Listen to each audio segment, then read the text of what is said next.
Assalamualaikum warahmatullahi wabarakatuh.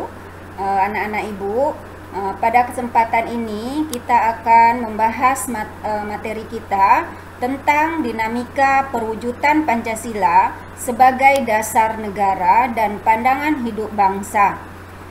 Sebagaimana kita ketahui, Pancasila dijadikan sebagai dasar negara itu pada persidangan BPUPKI. Perjalanan Pancasila sebagai dasar negara itu ada 4 tahap. Yang pertama itu adalah masa awal kemerdekaan, yaitu pada tahun 1945 sampai 1959. Yang kedua, pada masa Orde Lama tahun 1959 sampai 1966.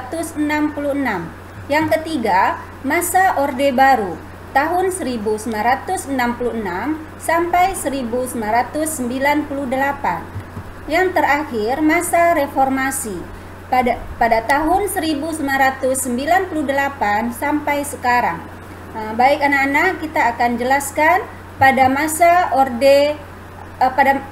awal kemerdekaan. Pada awal kemerdekaan, rakyat Indonesia telah bertekad untuk menentukan nasib bangsa sendiri dengan mempertahankan penerapan Pancasila sebagai dasar negara dan pandangan hidup bangsa yang mengalami berbagai masalah ataupun ancaman, seperti yang pertama adalah pemberontakan PKI yang dipimpin oleh Musso yang terjadi pada tanggal 18 September 1948. Yang kedua, adanya pemberontakan DITII, yaitu tanggal 7 Agustus 1949 yang dipimpin oleh Sekarmaji Marijan Kartosuwiryo. Yang ketiga, pemberontakan Republik Maluku Selatan tanggal 25 April 1950 dipimpin oleh Christian Robert Stephen Somokil.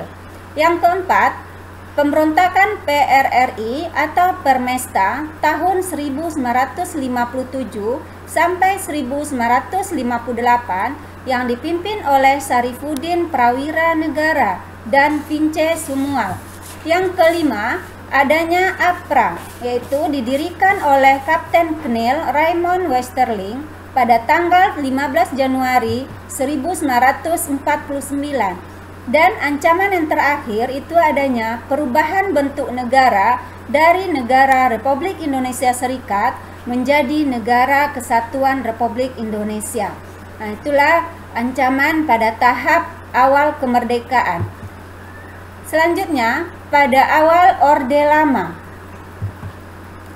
pada tahun 1959 sampai 1966, pada masa Orde Lama, ancaman terhadap Pancasila yaitu seperti adanya pengangkatan presiden seumur hidup. Presiden membentuk MPRS. Masa Orde Baru 1966 sampai 1998.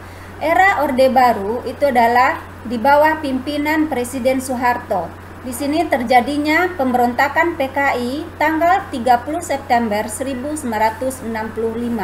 Ancaman terhadap Pancasila itu adalah pemerintahan yang otoriter dan adanya pembatasan hak azazi dan kebebasan berpendapat.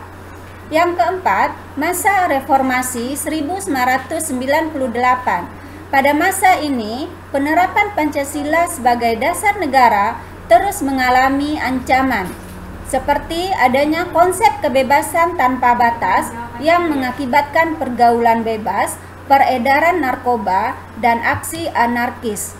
Nah, anak-anak, demikianlah materi yang kita bahas pada pertemuan ini. Semoga dapat dimaklumi dan dipahami. Ibu cukupkan sampai di sini. Assalamualaikum warahmatullahi wabarakatuh.